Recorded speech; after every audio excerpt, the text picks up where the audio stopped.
Good morning all. ദേ പോയി. അപ്പോൾ വീണ്ടും ഐസ്ക്രീം സ്റ്റിക്കായിട്ടാണ് വന്നിരിക്കുന്നത്. ഈ ഐസ്ക്രീം സ്റ്റിക്ക് തീരുന്ന വരെ ഐസ്ക്രീം സ്റ്റിക്ക് വെച്ചിട്ടുള്ള ഓരോന്നായിരിക്കും കേട്ടോ ഉണ്ടാക്കുക. ഇന്നൊരു വാൾ ഡെക്കോറാണ്, ഒരു കുഞ്ഞു ഹോം, വളരെ സിമ്പിളായിട്ട് ഉണ്ടാക്കിയെടുക്കാൻ പറ്റുന്ന ഒരെണ്ണമാണ് കേട്ടോ ഇത്. ആദ്യം ഇതുപോലെ കുറച്ച് ഐസ്ക്രീം സ്റ്റിക്ക് അറേഞ്ച് ചെയ്ത് കൊടുത്ത് ഫ്ലാറ്റായിട്ട്, പിന്നെ പൊക്കത്ത് റൂഫായിട്ട് രണ്ടെണ്ണം ക്രോസ് ആയിട്ട് വെച്ചു. എക്സ്ട്രാ ഉള്ള പോർഷൻസ് ജസ്റ്റ് ഒന്ന് മാർക്ക് ചെയ്ത് കൊടുക്കുക, അത് കട്ട് ചെയ്ത് കളയാം, അത്രയേ ഉള്ളൂ. എന്നിട്ട് അതെല്ലാം വീണ്ടും അറേഞ്ച് ചെയ്യാം. എന്നിട്ട് അതൊന്ന് ജോയിൻ ചെയ്യാൻ വേണ്ടിയിട്ട് പുറകിലൊരു 2 സ്റ്റിക്ക് ഇതുപോലെ ഒട്ടിച്ചെടുക്കുക കേട്ടോ.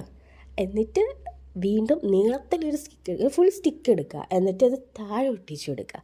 അതെന്തിനാന്നുള്ളത് ലാസ്റ്റ് കാണുമ്പോൾ നിങ്ങൾക്ക് മനസ്സിലാവും. അടുത്തത് കളറിങ്ങാണ്.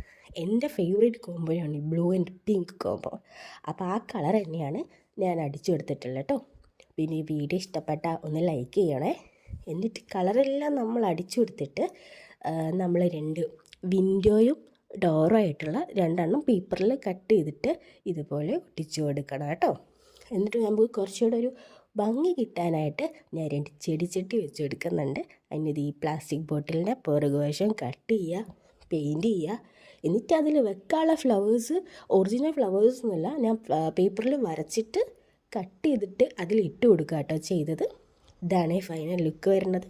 അപ്പം ഇഷ്ടപ്പെട്ട ലൈക്ക് ചെയ്യുക, കമൻറ്റ്